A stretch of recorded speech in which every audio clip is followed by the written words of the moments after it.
Mission News Now Storm Tracker weather. Coverage you can count on.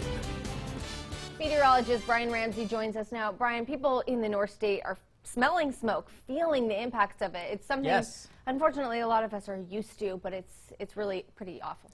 Yes, you know, I was actually texting Chris just earlier today, and he's like, you know what, we are lucky because this time last year, all July and all August, we were dealing with smoky conditions here in the North State. But this year, we're not really dealing with that. This is kind of the first we are seeing conditions like this here in Northern California. So here's a live look out of our Tuscan weather camera, where you can usually see Mount Shasta in this camera, but I just see nothing but a bunch of gray, blobby sky, and that's smoke right now. The good news is a lot of this smoke is not at the surface in the valley. However, you'll really be affected by this if you are at higher elevations. So the smoke's coming from a fire in Southern California, the Milepost 97 fire, which is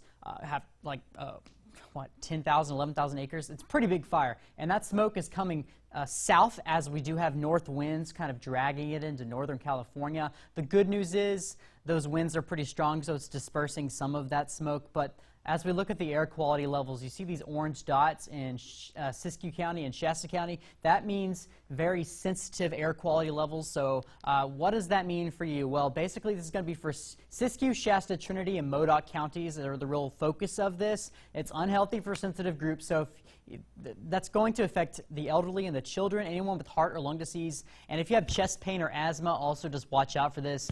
Just make sure not to stay outdoors for too long. But like I said, the good news is these wind speeds are pretty strong right now, and that means the smoke is kind of getting dispersed up into the atmosphere. However, as we go through the night, those wind speeds do kind of die down, which means the smoke will start to stay towards the surface, meaning the air quality could get a lot worse. But the good news is the winds will be moving eastward, so that smoke kind of drag eastward rather than southward overnight. Well, once we go to Monday, those wind speeds are kind of in the middle and everywhere, so we're not really sure where the smoke will go for that. It can be pretty complicated when you're looking at this, but once we get to Monday, the north winds are back. However, the wind speeds are again pretty high, so will help disperse some of that smoke. As we go to Tuesday, we're kind of seeing the same thing, some north winds right where that fire is in Candyville, kind of bringing us that smoke. As we go to the gusts and humidity for our fire danger, right now our fire danger is kind of elevated. We do see relative humidities in the teens and some pretty windy conditions. And as we go Monday into Tuesday, we will be seeing the same thing. As we go to our heat advisory, 6 to 10 degrees above normal, so make sure to stay hydrated and wear light clothing in the valley today, but that will be gone tomorrow. As we look at temperatures right now, sitting in the triple digits in the valley. Tonight's lows right around 70 degrees, but your high temperatures tomorrow will be a lot cooler than they were today. As we take a look at your 7-day forecast here in Chico, high of only 98 tomorrow, so that's good. We're not going to hit triple digits. Then down to 94 for your work week, and then back possibly to triple digits by your weekend. As for Redding, a high of 101 on Monday with some smoky skies possible in Redding, maybe even on Tuesday, but we do drop in the 90s on Tuesday. We stay there until Friday, where we could see a return to triple digits.